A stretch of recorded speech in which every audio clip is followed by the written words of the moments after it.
नमस्कार, welcome to Tempest of Learning. तो आज मैं लेके आई हूँ क्लास 9th का बायोलॉजी का chapter first, cell the unit of life. और इस चैनल पे हम कवर करेंगे क्लास 6 to 10th के सारे सब्जेक्ट, सारे टॉपिक के साथ। तो आज ये 2025-26 का पहला वीडियो है जो कि है क्लास 9th का cell the unit of life. तो चलिए इस वीडियो को स्टार्ट करते हैं। सेल चैप्टर जो होगा वो 2-3 पार्ट्स पे आएंगे और आज का ये पार्ट 1 वीडियो है सेल चैप्टर का। तो आज के इस वीडियो में हम क्या कवर करेंगे कि सेल, व्हाट इज सेल। सबसे पहले हम देखेंगे कि व्हाट इज सेल, सेल होता क्या है, इसकी डिस्कवरी कैसे हुई, तो डिस्कवरी और किसने की वो देखेंगे हम। और तीसरा जो चीज है वो देखेंगे हम सेल थ्योरी। क्या है सेल थ्योरी, तो पहले सेल क्या है उसको समझ लें, इसके डिस्कवरी को समझ ले और सेल थ्योरी जान ले। उसके बाद नेक्स्ट वीडियो में हम आगे की चीजों को डिस्कस करें। जितने भी लिविंग बींग्स हैं वो सेल से बने होते हैं। सेल यानी कि सबसे छोटा पार्ट ऑफ एनिमल्स और एनी लिविंग बींग। हर ऑर्गन हमारा जो है वो सेल का बना हुआ है। अगर ऑर्गेनिजम्स की बात करें तो चाहे वो प्लांट्स हो या एनिमल्स हो, वो किसके बने हुए हैं, वो सेल्स के बने हुए हैं। अगर हम बात करें माइक्रोस्कोपिक अमीबा से लेके ह्यूज एनिमल ब्लू व्हेल तक, सब के सब किससे बने हुए हैं, तो सेल्स के बने हुए हैं। एंड वी कैन से तब कि सेल्स क्या है, तो cells are the building blocks. जिस तरह से किसी घर को बनाने में, अगर हमें कोई घर बनाना है तो सबसे पहले हम क्या क्रिएट करेंगे, हम वॉल बनाएंगे। और इस वॉल को बनाने में हमें बिल्डिंग ब्लॉक्स यानी कि ब्रिक्स की आवश्यकता पड़ेगी। तो उसी तरह से जो सेल है वो भी क्या है, बिल्डिंग ब्लॉक्स है हमारे बॉडी के लिए, हर लिविंग ऑर्गेनिजम्स के लिए। जिस तरह से बिल्डिंग के लिए ब्रिक्स है बिल्डिंग ब्लॉक्स, उसी तरह से किसी भी एनिमल, लिविंग बीइंग, प्लांट हो या एनिमल हो या माइक्रोस्कोपिक ऑर्गेनिज्म हो, उनका क्या है, बिल्डिंग ब्लॉक्स क्या होता है, वो होता है सेल। और सेल की जो है अपनी ओन लाइफ होती है। हर सेल का अपना लाइफ होता है। ऐसा नहीं कि किसी बॉडी में अगर सेल बन रहा है तो जितने दिन ऑर्गेनिज्म, जितने दिन एनिमल्स जिंदा है, वो सेल भी उतना दिन जिंदा रहेगा, नहीं। सेल्स हमेशा बनते हैं और डाई होते हैं, मरते हैं। तो इनका अपना ओन लाइफ होता है। यस, ये एक दिन से लेके कुछ घंटों से लेके कुछ दिनों तक जिंदा रहते हैं और कई सालों और एंड दे आर डिस्ट्रॉयड। अपने इनका जन्म होता है और ये इनका लाइफ स्पैन होता है कि कितने दिनों तक रहेंगे, उसके बाद ये डिस्ट्रॉय हो जाते हैं। लाइक हम देख सकते हैं कि अगर हम बात करें आरबीसी की, तो आरबीसी जो होता है हमारे बॉडी में रेड ब्लड सेल्स, इसका लाइफ जो होता है वो 100-120 डेज का होता है। तो ये 120 डेज के बाद क्या होता है, खत्म हो जाते हैं। यस, तो ये कंटिन्यूसली बन रहे हैं। जो अभी आरबीसी बना वो 120 डेज के बाद क्या होगा, खत्म हो जाएगा। उसी तरह से बहुत सारे हमारे बॉडी के अंदर सेल्स हैं जो बनते हैं और खत्म होते हैं। ये पहले ओल्ड होते हैं फिर खत्म हो जाते हैं। So they have their own life. हर सेल का अपना अपना अलग अलग लाइफ होता है। तो आई बिलीव सबको समझ आ गया कि क्या होता है सेल। सो छोटे छोटे सेल से मिलके ही कोई एनिमल्स का बॉडी बने होगा। हमारा हाथ है, पैर है, लिवर है, किडनी है, जितने भी ऑर्गन्स हैं वो सबके सब सेल से मिलके बने होते हैं। तो और ये भी है कि कोई भी ऑर्गेनिज्म जो होता है, ऑर्गेनिज्म इतनी बड़ी बॉडी है ब्लू व्हेल की या ह्यूमन बीइंग की या किसी भी एनिमल्स की, वो मोस्ट ऑफ द एनिमल्स का जो लाइफ शुरू होता है वो एक सिंगल सेल से होता है। और वो सिंगल सेल को हम क्या बोलते हैं, उसको हम बोलते हैं zygote. Yes, that is zygote. ये जाइगोट जो होता है ये क्या होता है, सिंगल सेल का बना हुआ होता है। और इसी से जो होता है लाइफ शुरू होती है। तो लाइफ की स्टार्टिंग, किसी भी एनिमल का लाइफ जो शुरू होता है वो जाइगोट से शुरू होता है। सिंगल सेल, ये क्या होता है, सिंगल सेल होता है। तो एनिमल्स कितना भी बड़ा हो उसकी लाइफ जो है वो एक सिंगल सेल जाइगोट से शुरू होती है। तो इतना तो हम समझ गए कि सेल जो होता है हमारे बॉडी का स्मॉलेस्ट यूनिट होता है, यानी सबसे छोटा पार्ट होता है जिससे कि हमारी बॉडी बनी हुई होती है। और सेल जो होता है वो बहुत इतना छोटा होता है कि we can not see with our naked eyes. तो ये माइक्रोस्कोपिक होता है, माइक्रोस्कोप से इसको देखना पड़ता है। तो हम इसके लिए इस माइक्रोस्कोप को डिस्कस कर लेते हैं पहले। तो जो सबसे पहला माइक्रोस्कोप था, the first microscope was invented by whom? So the first microscope was invented by Antonie van Leeuwenhoek ने। एंटनी वैन ल्यूवेनहुक ने पहला माइक्रोस्कोप बनाया, ठीक है, ठीक है। और वो उसको हम सिंपल माइक्रोस्कोप के नाम से जानते हैं, यह सिंपल माइक्रोस्कोप। और उसमें जो लेंस यूज किए गए थे वो कौन सा लेंस था, इंपॉर्टेंट है, एमसीक्यू क्वेश्चन में पूछा जा सकता है। तो बाई कॉन्वेक्स लेंस का यूज किया गया था। कौन से लेंस का यूज किया गया था, तो बाई कॉन्वेक्स लेंस का यूज किया गया था। और इसकी जो मैग्नीफाइंग पावर थी वो कितनी थी, अप टू 200 टाइम्स। यानी कि एक छोटा सा भी चीज हो जो कि हम अपने नेकेड आई से नहीं देख सकते हैं, उसको भी ये 200 टाइम्स क्या करता था, बड़ा करके दिखाता था। यस।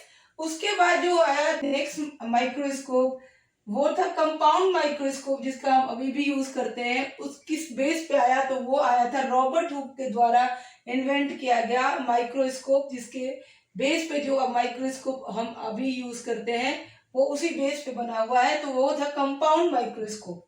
यस। कंपाउंड माइक्रोस्कोप में क्या था कि एक जो कोई भी किसी चीज को हमें देखना था वो एक ऑयल फ्लेम के नीचे रखा जाता था और वहां से उसको देखा जाता था। यस। इसमें क्या यूज किया गया था, इसमें एक कॉनकेव मिरर का यूज किया गया था। इसमें क्या यूज किया गया था, कॉनकेव मिरर। यानी कि यहाँ पे जो ल्यूवेनहुक का माइक्रोस्कोप था उसमें बाई कॉन्वेक्स लेंस का यूज किया गया था। और जो कंपाउंड माइक्रोस्कोप रॉबर्ट हुक ने बनाया था उसमें क्या यूज किया गया, उसमें कॉनकेव मिरर का यूज किया गया। और इसकी जो मैग्नीफाइंग पावर थी वो थी 2000 टाइम।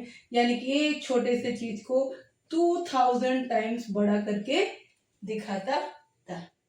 अब हम बात करेंगे इलेक्ट्रॉन माइक्रोस्कोप की। तो इलेक्ट्रॉन माइक्रोस्कोप बहुत ही लाइक चीजों को मैग्नीफाइड कर देता है और बहुत छोटी चीजों को भी बहुत बड़ा करके दिखाता है। तो इसमें क्या है कि जो भी माइक्रोस्कोप के बारे में हमने पढ़ा, जो ऑर्डिनरी कंपाउंड माइक्रोस्कोप है उसमें लाइट का यूज किया जाता है और उसमें जो है वो लेंस एंड मिरर का यूज होता है। पर इसमें क्या है कि इसमें बीम ऑफ इलेक्ट्रॉन्स को थ्रो किया जाता है। बीम ऑफ लाइट की जगह पे बीम ऑफ इलेक्ट्रॉन्स का यूज किया जाता है।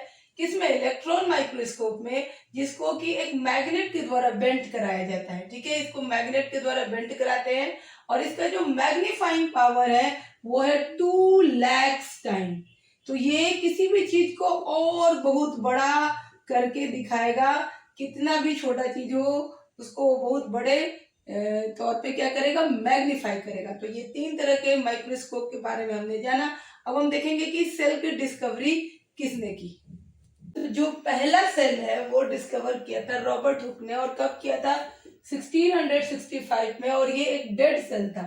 इन्होंने क्या किया था कि उन्होंने इसका डिस्कवरी कैसे किया, तो उन्होंने एक पेड़ का कॉक लिया और कॉक को माइक्रोस्कोप के अंदर रख के देखा तो उनको इस तरह का कोई शेप दिखाई दिया जिसको बॉक्स लाइक कंपार्टमेंट से बिकन से। और इन्होंने इसको कहा small room. Yes, small room. जो मॉन्क सब रहते हैं, मॉन्क का जो रूम होता है वो एक लाइन से होता है। यस, और लेयर्स में। तो उस तरह से ये स्ट्रक्चर उनको दिखा और इसको उन्होंने स्मॉल रूम कहा। Yes, small room. और यही स्मॉल रूम से क्या बना, हमारा सेल बना। तो ये डेड सेल था जिसका जो रॉबर्ट हुक ने डिस्कवर किया था and it was the first cell. Yes, तो इसलिए हम बोल सकते हैं कि सेल की डिस्कवरी किसने की, तो रॉबर्ट हुक ने की। पर लिविंग सेल का डिस्कवरी किसने किया, तो वो थे एंटोनी वैन। तो सेल था स्पाइरोगाइरा का। उन्होंने वाटर, पानी, बहते हुए पानी को लेके माइक्रोस्कोप के अंदर देखा और उस पानी के अंदर उनको स्पाइरोगाइरा का शेप दिखाई दिया और उन्होंने कहा कि सेल है। तो रॉबर्ट हुक ने भी, उन्होंने भी कहा कि कोई भी जो लिविंग थिंग है वो किस चीज का बना हुआ है, वो सेल का बना हुआ है। तो सेल थ्योरी के बारे में हम देखेंगे। सेल थ्योरी किसने दिया था, तो सेल थ्योरी में अगर पूछे जाए तो 2 लोगों का ही पहले नाम आएगा, दैट इज स्लेडिन एंड स्वान। स्लेडिन जो थे वो जर्मनी के बॉटनिस्ट थे और स्वान जो थे वो जर्मनी जूलॉजिस्ट थे। इन लोगों ने स्लेडिन ने ट्रीज के बारे में रिसर्च किया, ट्रीज के बारे में पढ़ा और बताया, और स्वान ने लाइक एनिमल्स के बारे में। और क्या कंक्लूजन निकला, तो उन्होंने सेल थ्योरी दिया। और सेल थ्योरी में ये बताया गया कि the cell is the smallest unit of life. इसको भी हम एक्सप्लेन करेंगे। दूसरा था the cell is the unit of function of all living things. तो जो भी स्ट्रक्चरल और बेसिक फंक्शन होता है वो सेल के द्वारा होता है, ये बताया गया। तीसरा ऐड किया वो थे रूडोल्फ विर्चो, जो 1858 में इन्होंने ऐड किया और इन्होंने कहा कि all cells arise from pre existing cell. तो जो भी सेल्स है वो प्री, लाइक जो नए सेल है वो प्री एग्जिस्टिंग सेल से मिलके से निकल के बनते हैं। जैसे कि अगर हम बात करें कि ये हमारा यहाँ पे जो सेल है, ये जो अभी ये ग्रो करेगा और ये ऊपर की ओर बढ़ रहा है, तो जो भी है वो नीचे वाला सेल क्या हो जाएगा, वो ओल्ड, और जो न्यू सेल है, लाइक जितने भी न्यू सेल है वो प्री एग्जिस्टिंग सेल से बने हैं। अगर हम ऊपर या नीचे मान लीजिए सेल है तो this will be the oldest cell, और यहाँ पे जो होगा वो न्यू सेल बन रहा है। तो इन्होंने कहा कि all cells arise from pre existing cells, को किसने कहा, रूडोल्फ विर्को ने कहा। और ये था हमारा सेल थ्योरी जो इन तीन साइंटिस्ट ने दिया। अगर सेल थ्योरी में अगर साइंटिस्ट के नाम पूछी जाए तो बस दो ही का नाम बताया जाता है, स्लेडिन एंड श्वान, बट विर्चो भी हम ऐड कर सकते हैं। अगर एमसीक्यू में ये तीनों है तो तीनों को हम टिक कर सकते हैं। अब हम देखेंगे कि ये चीजें कैसे प्रूफ हुई। मान लीजिए कि बोला गया कि the cell is the smallest unit of life. तो दो एग्जाम्पल के तौर पर हम दो चीजें ले लेते हैं, एक मैंगो ट्री है या एक फ्रॉग है। तो दोनों को ये बॉडी को अगर हम माइक्रोस्कोप से देखेंगे तो दोनों की बॉडी क्या है, एकदम स्मॉल, लाइक स्मॉलेस्ट यूनिट, यानी सेल से मिलकर बनी होगी। डिफरेंट टाइप ऑफ सेल्स होंगे obviously, plant cell and animal cell, तो वो दोनों के सेल, दोनों सेल से मिलकर बना होगा। The cell is the unit of function of all living things. अब मान लीजिए हम फ्रॉग की बात करते हैं, तो फ्रॉग जंप करता है, तो फ्रॉग को जंप करने में उसके जो मसल्स हैं वो कॉन्ट्रैक्ट करते हैं और इसलिए फ्रॉग जो है जंप करता है। तो उसमें वो मसल किसकी चीज के बने हुए हैं, सेल्स के बने हुए हैं। Then there is digestion in frog, frog के अंदर डाइजेशन होगा, तो डाइजेशन के लिए बहुत सारे एंजाइम सिक्रीट होते हैं। वो सिक्रीट होते हैं तो कहाँ से सिक्रीट होंगे, वो भी किसी पर्टिकुलर सेल, जो भी अगर कोई ग्लैंड है तो वो ग्लैंड भी किस चीज से बना हुआ, वो सेल का बना हुआ है। रेस्पिरेशन हो रहा है वो, या रिप्रोडक्शन हो रहा है वो किससे हो रहा है, वो भी सेल के अंदर ही हो रहा है। उसी तरह से मैंगो है, तो मैंगो ट्री के अंदर अगर हम फोटोसिंथेसिस की बात करें तो द फोटोसिंथेसिस कहाँ पे होगा, वो सेल के अंदर होगा। तो ये प्रूव करता है कि the cell is the unit of function of all living things. और तीसरा, all cells arise from the pre existing cell. जैसा कि मैंने पहले बताया कि हर सेल का अपना लाइफ होता है, तो जो भी लाइक जो मैंगो ट्री है या फ्रॉग है वो बिलियंस ऑफ सेल से मिलके बना हुआ है। यस, तो उसमें जो सेल है, जो सेल नया सेल बनते जाता है, वो पुराने सेल जो होते हैं वो डेड होते जाते हैं, वो निकलते जाते हैं।